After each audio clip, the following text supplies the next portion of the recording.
La science-fiction, pour commencer, c'est d'abord une littérature au complet. C'est-à-dire qu'il y a, comme dans la littérature, dont elle fait partie, il n'y a pas la science-fiction, il y a des science-fiction. Non seulement il y a des sous-genres, comme on dit, la science-fiction et la science-fiction spatiale, la science-fiction histoire de planète, la science-fiction... Bon. Et ça s'est multiplié, je ne vais pas vous les dire tout de suite. Mais il y a aussi différents styles, différentes voix, et en fait, il y a différents auteurs et autrices. Donc, comme de la même façon qu'on ne va pas dire « Ah ben moi, j'aime pas le théâtre parce que j'aime pas Michel Tremblay », sorry, je ne sais pas que j'aime pas Michel Tremblay, mais c'est un exemple qui revient souvent. De la même façon, dire « J'aime pas la science-fiction », c'est un petit peu rapide, parce que ça dépend de ce que vous aurez lu ou de ce que vous aurez vu. Parce que le problème, évidemment, est que maintenant, il y a une science-fiction audiovisuelle envahissante, où il y a une quantité de cochonneries hallucinantes. Et si on juge la littérature à l'aune du cinéma ou de la télévision, ben, il n'y a pas beaucoup de littérature en général qui s'en sortira indemne. Bon, ceci était une parenthèse. Alors, la science-fiction, essentiellement, c'est une fiction à base scientifique. C'est la définition, la description la plus terre-à-terre et la plus limite. Sauf que la science, les sciences dans les science-fiction sont très variées. Il peut y avoir des sciences dures, puis des sciences molles, les sciences humaines. La philosophie est une science pour la science-fiction. Donc il y a une variété très satisfaisante d'approches scientifiques du monde qu'on peut choisir. Si vous préférez les histoires dures avec de la physique, des vaisseaux spatiaux et des bidules qui font clic, clic, clic, tut, tut, tut, bon, bah, avec des petites lumières qui clignotent, ok, vous avez ça. Si vous voulez des histoires de biologie, il y en a. Des histoires de planètes, il y en a. L'essentiel, c'est qu'il faut voir que ce sont toujours des histoires humaines. Il s'agit toujours de nous, ici et maintenant, même si ça passe par l'an 3000, ou si ça passe par moins 3000, parce qu'on peut se promener dans le temps de façon très, très libre avec la science-fiction. Et la façon d'aborder la science-fiction quand on en écrit, c'est justement d'avoir des personnages qui permettent aux lecteuristes de s'identifier et de se projeter. Et c'est sûr que si on commence par des histoires où les personnages sont en carton, ils sont juste des porte-manteaux, et bon, ben c'est sûr, mais il y a ça, il y en a partout. Hein, il y en a partout. Et alors le problème, c'est ça, c'est que quand on vous demande alors qu'est-ce que je dois lire, ben, c'est très difficile parce que ça dépend de ce que vous aimez lire, de ce que vous êtes prêt à lire, de ce que vous êtes capable de lire, parce qu'il y a aussi des variétés d'écritures différentes. Il y a des écritures d'approche très faciles, il y a des écritures... C'est comme dans la littérature tout court. Donc, l'idée, c'est peut-être un peu d'échantillonner ou de se fier à des gens en qui on a confiance et qui en ont déjà lu. Et puis être prêt à faire le pas de côté, à être prêt à prendre le risque, comme dans toute approche de quelque chose qu'on ne connaît pas. Peut-être que c'est plus facile d'approcher par la nouvelle, mais il y a des gens qui préfèrent les romans. Donc ça dépend complètement, ça dépend énormément, mais il ne faut surtout pas se fixer négativement sur « Oh, il y a de la science là-dedans ». Ben non, il y a plein d'histoires où il n'y a pas une miette de science.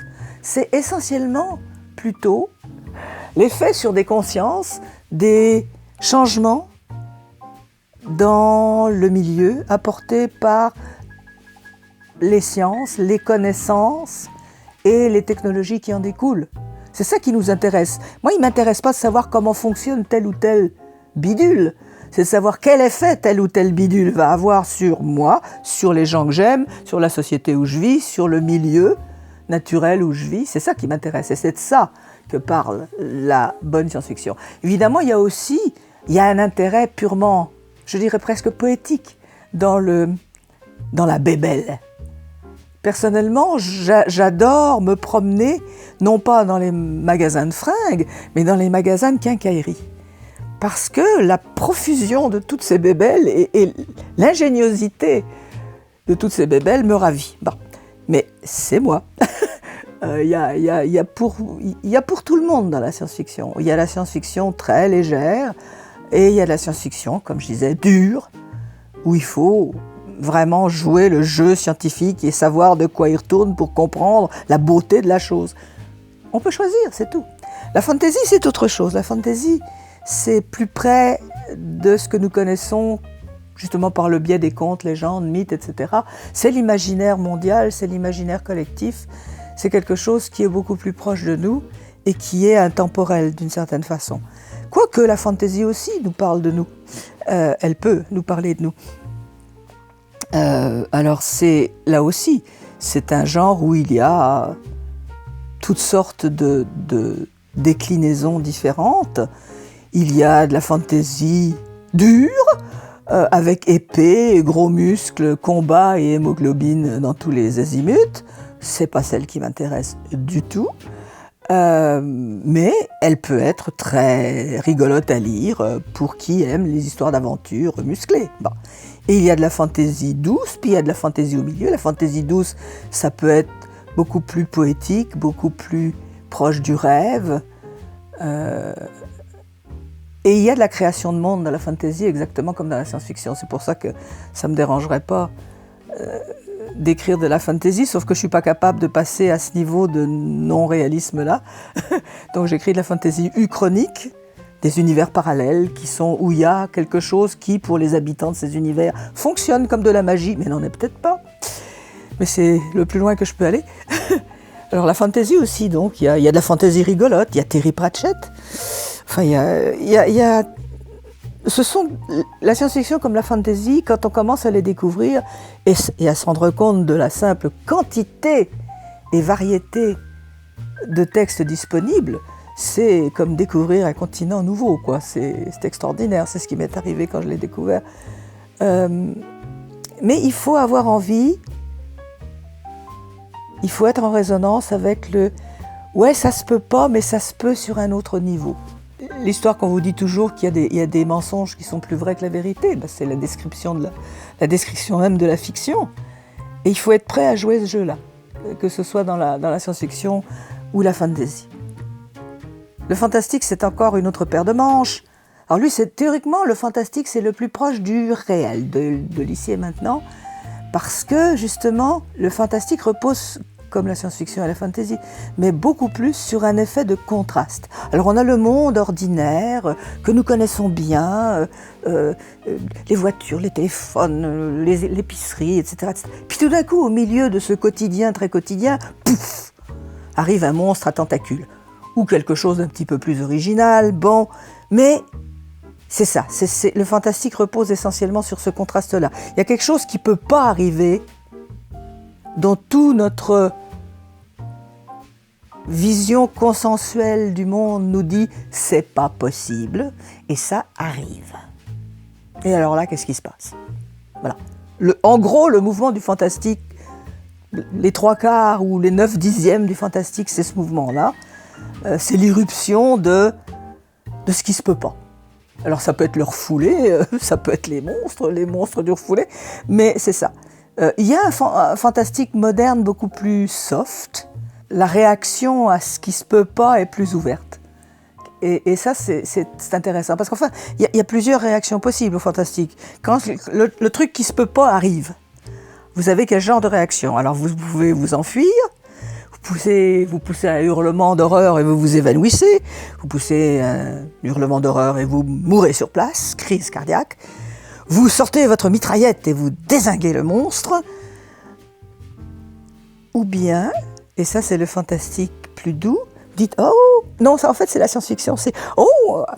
Une créature qui vient d'Aldébaran 14, essayons de communiquer. » Mais alors là on tombe dans la science-fiction.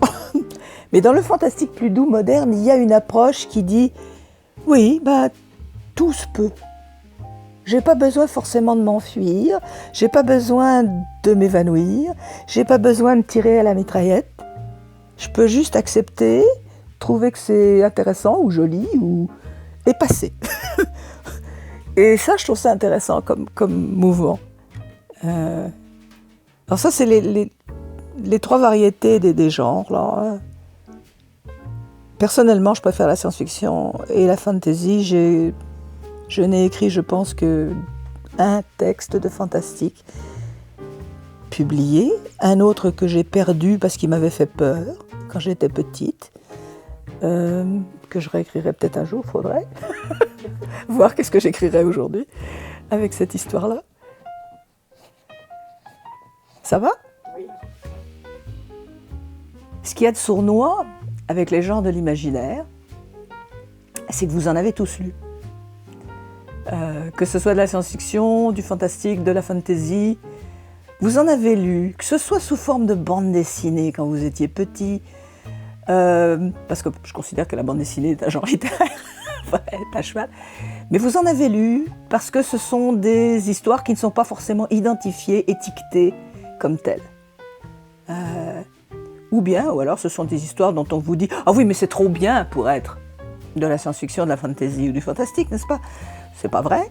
Aldous Huxley, c'est de la science-fiction. Wells, c'est de la science-fiction. Margaret Atwood, c'est de la science-fiction. Tolkien, c'est de la fantasy.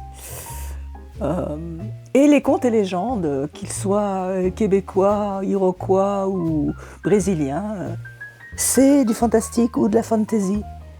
Et donc, vous êtes tout le temps en train de lire des choses qui sont du domaine de l'imaginaire plus poussé que la fiction du réel.